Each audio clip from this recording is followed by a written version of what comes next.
Yerusalem, nama itu bergema di hati umat Kristen, Yahudi, dan Islam sejak berabad-abad mengalami sengketa dengan sejarah milik bersama. Yerusalem dalam bahasa Ibrani disebut Yerusalim dan dalam bahasa Arab disebut Al-Quds. Yerusalem merupakan salah satu kota tertua di dunia.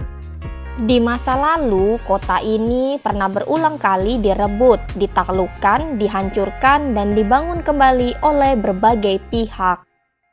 Dan seakan setiap lapisan buminya mengungkapkan berbagai potongan sejarah masa lalu. Pusat dan inti Yerusalem berada di bagian kota tua, suatu labirin gang-gang sempit dan arsitektur bersejarah yang menandai 4 penjuru kota yang terdiri dari kawasan Kristen, Islam, Yahudi, dan Armenia.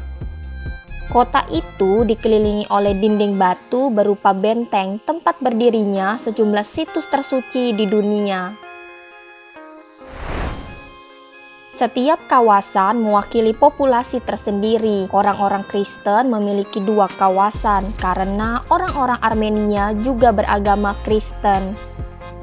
Kawasan Armenia ini yang terkecil dari keempatnya merupakan salah satu pusat Armenia tertua di dunia.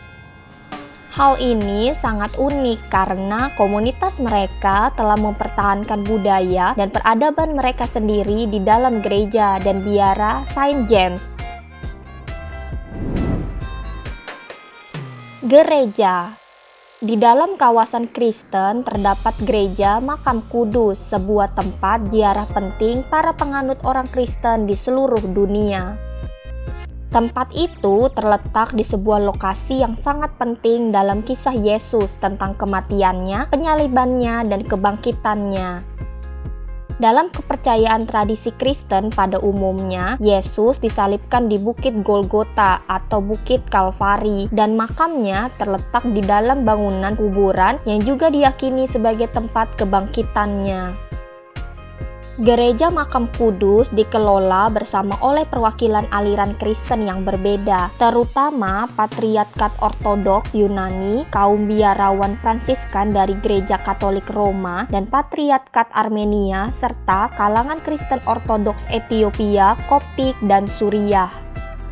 Tempat ini adalah salah satu tujuan ziarah utama bagi ratusan juta orang Kristen di seluruh dunia yang mengunjungi makam kosong Yesus dan mencari penebusan dalam doa di lokasi tersebut. Masjid. Kawasan Muslim adalah yang terbesar dari keempat kawasan di sana dan berisi tempat suci kubah batu dan Masjid Al-Aqsa di dataran tinggi yang dikenal oleh umat Islam sebagai Haram Al-Syarif.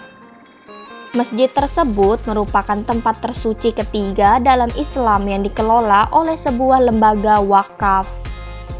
Umat Islam meyakini Nabi Muhammad datang ke Masjidil Aqsa ini dari Mekah dalam perjalanan malam Isra Mi'raj dan berdoa bersama roh dari para nabi. Beberapa langkah dari masjid terdapat Quba As-Sakrah yang berisi batu fondasi yang diyakini umat Islam sebagai tempat bertolak Muhammad menuju surga dalam peristiwa Isra Mi'raj. Dinding. Di kawasan Yahudi terdapat kotel dinding ratapan atau tembok barat, sisa dari dinding penahan gunung tempat berdirinya bait suci zaman dulu. Di dalam tempat suci itu terdapat ruang Maha Kudus, situs paling suci dalam agama Yahudi. Umat Yahudi percaya itu sebagai tempat batu fondasi pertama dunia dan tempat Abraham atau Nabi Ibrahim siap mengorbankan anaknya Ishak atau Ismail. Banyak orang Yahudi yang percaya Dome of the Rock adalah tempat ruang Maha Kudus itu. Saat ini, tembok barat adalah tempat orang Yahudi bisa berdoa di lokasi terdekat ke ruang Maha Kudus. Situs ini dikelola oleh rabi dari tembok barat dan setiap tahun menampung jutaan pengunjung. Orang-orang Yahudi dari seluruh dunia mengunjungi tempat ini untuk berdoa.